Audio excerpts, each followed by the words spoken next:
આ ભૂદેવને આ જે યમદૂતો હતા એ નરકના દર્શન કરાવવા માટે લઈ જાય છે.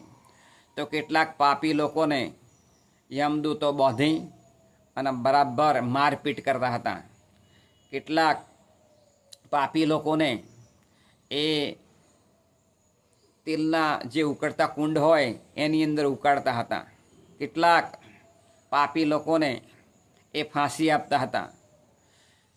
કેટલાક પાપી લોકો જો જૂઠું બોલ્યા હોય અને આખી જિંદગી એ મુખથી એ કર્કશા શબ્દો એટલે અપશબ્દો બોલ્યા હોય તો તેમને મુખની અંદર એ શીશુ ઓગાળી અને રેડતા હતા. અને આ બધી આત્માઓ રડારડ અને ચીસાચીસ કરતી હતી. ત્યારે જો કોઈ જીવે પરસ્ત્રી સાથે ગમન કર્યું હોય તો પરસ્ત્રીનું પૂતળું બનાવી લોખંડનું તેને ગરમ કરવામાં આવે અને